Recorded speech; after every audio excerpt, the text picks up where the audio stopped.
to my channel. If you are new here, thank you so much for clicking on this video. I hope that you join the family by subscribing, turning on your bell notifications, and also giving me a like if you do like this video, of course. And if you're not new, welcome back. I really appreciate you tuning back into my channel. Without further ado, let's get into the video. So for a big part, but my whole college experience, I was lost. I remember going into college in 2016 and just being excited to just be on my own, kind of like experience life on my own. I grew up with 4 brothers, so I didn't have that much freedom like they did. I did not get to do certain things, and so I felt like I was trapped. You know how it is when you're, especially a Caribbean household, when you're the only girl, or when you're a girl period, your parents have a tight grip on you. And so I just felt like I was just ready to just, okay, if you get it, you get it. I was ready to leave. And so I went into college. I was excited, to be honest.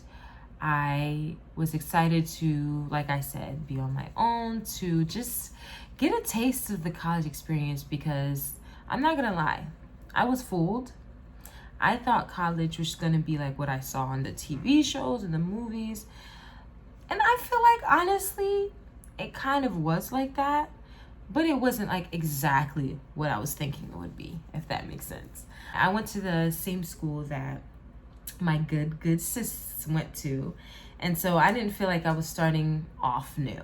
You know, I didn't feel like I was like completely, you know, trying to find my people or whatever. I had my best friend who was there. She was there at that time.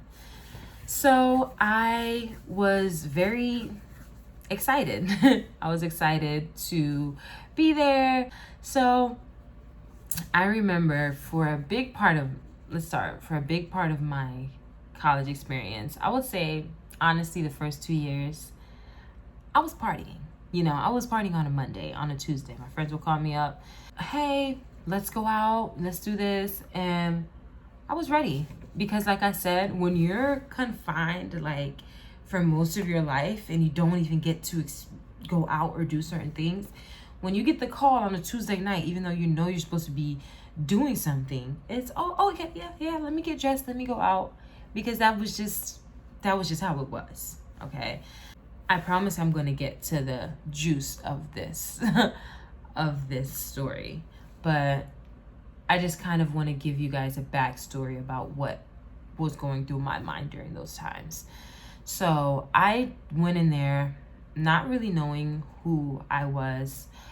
I feel like after a while, it started to get heavy on me. I don't think it's because I kept doing it a lot. I just feel like God wanted more for me even in those moments. I remember I would be with my friends at the time, and I would be super happy, but I was really broken. And I feel like I was people pleasing for a lot of my college days. I feel like I was people pleasing to fit in. I went in there and I just made all types of friends, people who I thought had my back, people who I thought were for me. Eventually, God started to root them out. But in those moments, I was like, you know what? I'm just gonna make friends. I didn't think, honestly, it's crazy for me to even say this, but I didn't think, this is a whole nother story time. This is not me saying that I was the best, friend. Not saying that I didn't have things that I needed to work on, but I did not think that I would get hurt in friendships the way that I did. And so I kind of put a lot of people on pedestals in my life. I remember a specific time when I confided in someone and it was used against me. When I look back at those moments, I can literally still see God's hand in all of it. And it's not like I was seeking him. You know what I mean? It's not like I was constantly seeking him. Yes, I would pray. I would go to church every now and then, but it wasn't like I was seeking God constantly. It was just like, oh yeah, like, this is what I'm supposed to do. This is what I've been doing. It's kind of like a routine, but it's not like something I'm being intentional about. But after a while, there was like a deep cloud of depression that was on me. It clouded my mind. It clouded a lot of the decisions that I made. And I kind of just felt like I was a kind of go with the flow kind of girl. Didn't have boundaries. I didn't know what that looked like. Let's start there. I did not know what boundaries look like. I did not know how to enforce boundaries. I know there's a lot of people who, will say that, oh, like, I never had that problem with boundaries. But then there's also some of us who do, who probably do or did have problems with boundaries. So I didn't really know how to navigate that. Like I said, I did not know myself. Let's start there. I did not know what I wanted. I was literally flunking in college. After my first year, I was doing good. My second year, it was kind of just like going down after that. I thought I knew what I wanted going in there in college, but somewhere along the way, I got distracted, kind of lost sight of what exactly I even went in there for, to be honest. I remember my parents just telling me like, oh, you just go there to waste time. And I would get so angry and I would get so upset. But I feel like a part of me got upset because it was true. I didn't know why I was there. I just felt like I was there for the vibes, to be honest. In 2018, I believe that I hit a new level of my depression. Now, I was depressed. I was depressed for a good bit of college. I think since I went in there, to be honest.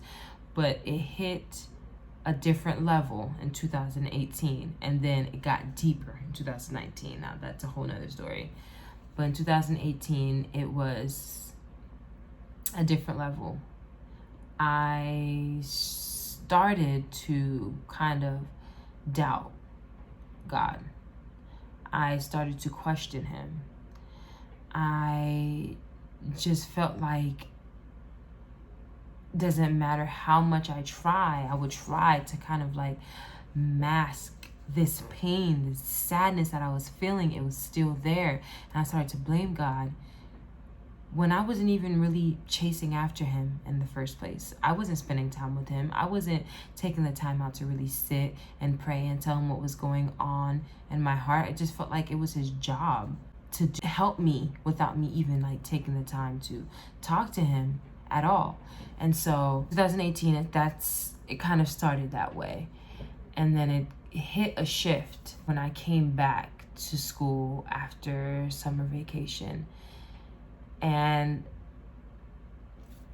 I can't exactly remember what happened during that time, but I just remember that I desperately needed something new in my life. I desperately wanted God to change me. I desperately wanted God to make me whole. And I believe it was because when I went home, my mom, she would, we would go to church together. She would pray, talk to me about God. And it kind of like pushed me towards him. And so we thank God for our praying mothers. Yeah, during the summer, I came back. I was asked to be part of campus ministry. I was actually very excited about that. I felt like, yeah, God, like I can do this, and hopefully this will kickstart my relationship with you. And it did. It kind of forced me to step back and, actually spend more intentional time with God. And so things started to change in 2018. And I remember my birthday comes around. During that whole week, I was extremely sad, and I think honestly it's because for most of my birthdays I did not really feel celebrated, and not just by other people, but by me. I did not feel like, my birthday was a special day. I felt like it was another day. I felt like something always went wrong on my birthday, to be honest. I feel like every birthday it's raining. And so to me, I was just like, you know what? Clearly, this day is just, During that whole week, I was kind of just really, really sad. And to other people, it may not have seemed like that, but I was extremely, extremely sad. And I remember crying for like that whole week, like just being by myself when I would go back to my room, just tears and tears and tears. And sometimes I knew what was wrong with me, then there's other times I did not know what was wrong with me. And so I remember just praying in my heart because I didn't have words to say. I didn't know what to say to God in those moments. I just remember feeling empty. I remember feeling worthless. I remember feeling unworthy. And so all I could do was cry and talk to God in my heart. And there would be times when I would just lay there and not say anything. And I feel like even in those moments, God was like, I'm here with you and I hear you. During that week, like I said, going through the motions, I was a part of campus ministry. So someone who was also a part of campus ministries, he reached out and was like, hey, do you want to sing on Saturday? Saturday, which was also my birthday, September 8th, 2018. And at first I was like, you know what? Let me think about it. Because thinking about that whole week, I'm like, I don't know if I want to go to church. But then midweek, I was like, you know what? Yes, I'll sing on Saturday. And now I believe that God just wanted me in that room. And he did that by, using someone else to, ask me to do something that obviously I'm going to show up to do if I do say yes. And I feel like he wanted me in that room. So I asked my girlfriends at the time to sing with me. And because it was my birthday, they were willing to sing with me. And I wasn't thinking anything of it, to be honest. I remember still being sad that week, but I didn't really think anything of, that day. I know we had plans to go out, start with church to sing, but that was really all. So we sang, and I will enter a little clip of it. It is to you I give the glory.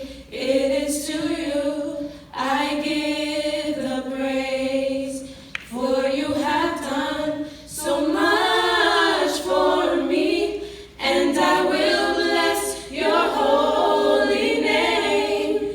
It is to you, Holy Father, no one else like you, and I will bless your name, bless your name, and I will bless your name, bless your name, and I will bless your name forevermore.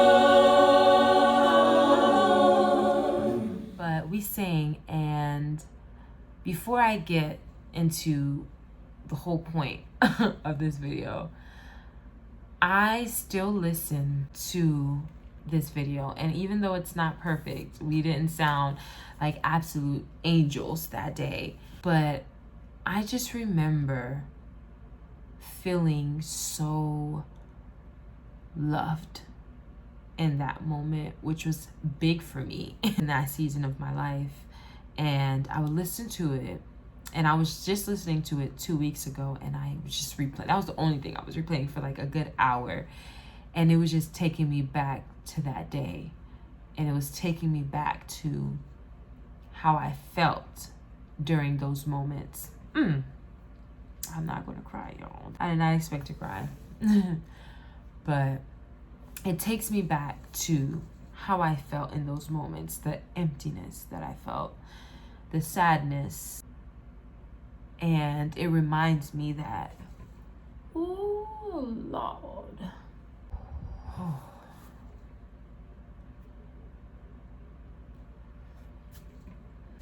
Okay. It reminds me that when I was at one of my lowest points, that God was still there, and he was still pursuing me, and he was still tugging at my heart, and he was still reminding me that I am loved, and that everything I was questioning that whole week for the month before, that he heard me. And so I remember after we sang, I felt just, I could not describe the peace that I felt. And they move on to praise and worship. And when I broke down is when I heard the song, Good, Good Father.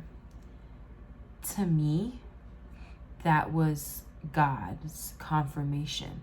He was reminding me that he is a good, good father, and that I can trust him.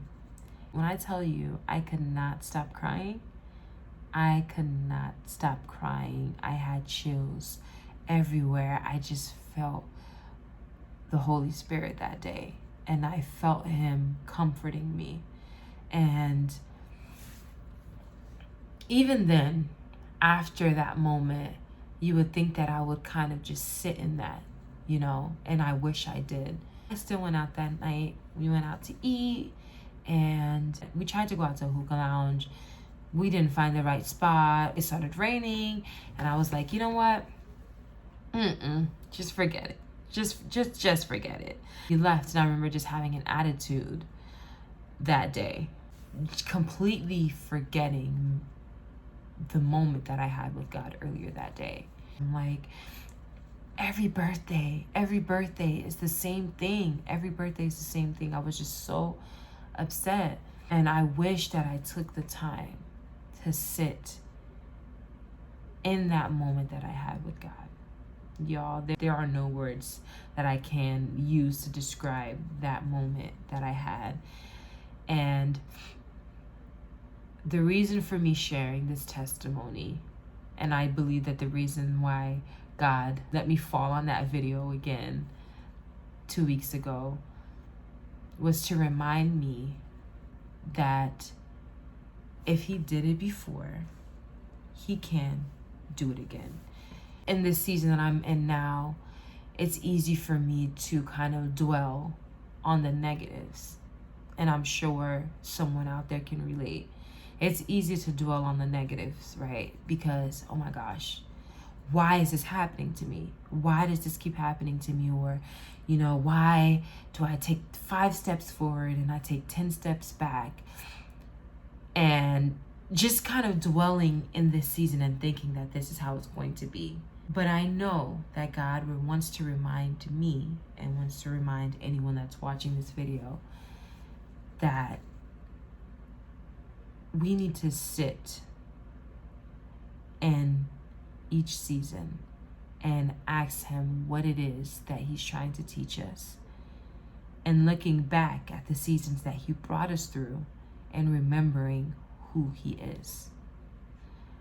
I know that a lot of us struggle with finding our identity, finding ourselves, and believing that we are who God says we are, and just believing that we are worthy, period. Maybe we've experienced too much pain, or the negative thoughts overpower what God says about us, overpower the positive things that other people might affirm and tell us about ourselves. Or we think that we're too broken. We think that we've done too much. We think that we've seen too much. We've heard too much. We've sinned too much for God. And it might seem like God is far away because of it. But I'm here to tell you that even in your brokenness, God is still pursuing you. Even in your mess, God still chases you. And the retreat that I went to, the pastor, he said something that I will forever hold in my heart. He said that God is like a hound dog. When he gets a scent of you, he never stops chasing you. And just to know that there is someone out there who loves us so much that there is nothing that can separate us from him. And so this is a reminder to me first and foremost. Trust me. Even in your mess, God still wants you. And that reminds me of a prayer that I actually would say in college a lot. There would be times when I didn't even know what to say. All I could do was cry. All I could do was just stare at the ceiling. All I could do was pray in my heart. I remember just saying, God, even in my mess, I still need you. I would always say that prayer. And I trust and believe that he heard me just because of how my life turned out after that. God is still molding me. He is still pruning me. He is still shaping me into the woman that he knows that I can be. And oftentimes I fight with the old version of myself. Oftentimes I fight with the lies the enemy might tell me about myself. The one thing that I would hold dear to my heart is that even in my mess, God still wants me. He still chose me. He still loves me. And he still calls me his daughter. And so this is my reminder to you. If you lasted this long and you're at the end of this video, I'm here to remind you that you are loved. You are worthy. You are capable. You are wonderful. You are chosen. And God still has his eyes on you. And so I hope that you guys will be encouraged. I hope you guys are blessed. I hope you guys are really, truly taking care of yourself, because I know it can be hard out here. And a lot of us don't speak about what we go through. We don't really like to tell people what we go through, and that's understandable. But just remember that there is a person who would literally stop time just to be with you. He would leave the 99 just to chase after you, because you are his. You are his most precious, valuable creation. And he loves you enough to die on a cross, to give you a chance, to give us a chance to be with him one day. And so I hope that you will sit with this. And I hope that my testimony encourages you. I hope that you never stop believing in yourself, believing in God, believing that you are all that he says you are. Thank you again for tuning in. I once again hope that you guys are taking care of yourself, and I will see you in my next video. Bye. And we